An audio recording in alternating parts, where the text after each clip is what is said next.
Hi, ಇವತ್ತು I would like to talk something on HSG. HSG ಬಗ್ಗೆ ಕೇಳಿರ್ಬೋದು ನೀವು. ಅದು ಟ್ಯೂಬಲ್ ಪೇಟೆನ್ಸಿ ಟೆಸ್ಟ್ ಅಂತೀವಿ, ಎಕ್ಸ್ರೇ ಮೂಲಕ ಮಾಡೋ ಟೆಸ್ಟು.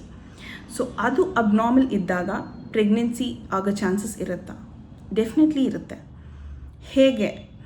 ಸೊ HSG ಮಾಡಿದಾಗ ನಮಗೆ ಟ್ಯೂಬಲ್ ಬ್ಲಾಕ್ ಇದೆ ಅಂತ ಗೊತ್ತಾಗುತ್ತೆ, ಇದೆಯೋ ಇಲ್ವೋ ಅಂತಲೂ ಗೊತ್ತಾಗುತ್ತೆ. ಸೊ ಟ್ಯೂಬಲ್ ಪೇಟೆನ್ಸಿ ಇದ್ದಾಗ ಡೆಫಿನೆಟ್ಲಿ ಪ್ರೆಗ್ನೆನ್ಸಿ ಆಗುತ್ತೆ. ಟ್ಯೂಬಲ್ ಬ್ಲಾಕೇಡ್ ಇದ್ದಾಗ ನೆಕ್ಸ್ಟ್ ಏನು? ಸೊ ಬೇರೆ ಬೇರೆ ಲೆವೆಲಲ್ಲಿ ಬ್ಲಾಕೇಡ್ ತೋರಿಸ್ಬೋದು. Cornual block or fimbrial block ಅಂತೀವಿ. ಕಾರ್ನಲ್ ಬ್ಲಾಕ್ ಅಂದರೆ ಗರ್ಭಕೋಶದ ಹತ್ತಿರ block, tubal opening. Fimbrial block ಅಂದರೆ ಹೊರಗಿನ ಲಾಸ್ಟ್ ಎಂಡ್ ಆಫ್ ದ ಟ್ಯೂಬಲ್ಲಿ ಬ್ಲಾಕೇಡ್. ಸೊ ಇದನ್ನು ನೋಡುವಾಗ ನಾವು ನೆಕ್ಸ್ಟ್ ಸಜೆಸ್ಟ್ ಮಾಡೋದು ಡಯಾಗ್ನೋಸ್ಟಿಕ್ ಹಿಸ್ಟ್ರೋಲ್ಯಾಪ್ರೋಸ್ಕೋಪಿ. ಹಿಸ್ಟ್ರೋಸ್ಕೋಪಿ ಅಂದರೆ ಗರ್ಭಕೋಶ ಒಳಗೆ ನಾವು ಕ್ಯಾಮ್ರಾ ಹಾಕಿ ನೋಡಿ, ಮೇಲಿಂದ ಕೂಡ ನಾವು ಗರ್ಭಕೋಶದ ಕಂಟೂರ್ನ ನೋಡ್ತೀವಿ.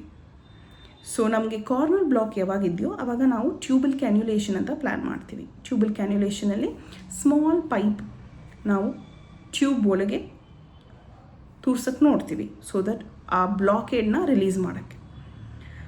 ಮುಕ್ಕಾಲ್ವಾಸಿ ಡಯಾಗ್ನೋಸ್ಟಿಕ್ ಹಿಸ್ಟ್ರೋಲ್ಯಾಪ್ರೋಸ್ಕೋಪಿ ಆದಾಗ, if it's a cornual block, will be able to open it and the success of pregnancy will be much higher.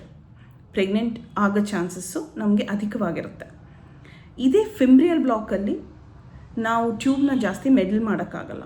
So tube damage ಆಗಿರ್ಬೋದು. ಆ ಕಂಡೀಷನ್ಸಲ್ಲಿ it might be a little tough for us to have a natural pregnancy. So ಇನ್ನೂ ನಿಮಗೆ ವಿಷಯಗಳು ತಿಳಿಬೇಕು ಅಂದರೆ ನಮ್ಮನ್ನು contact ಮಾಡಿ. Thank you.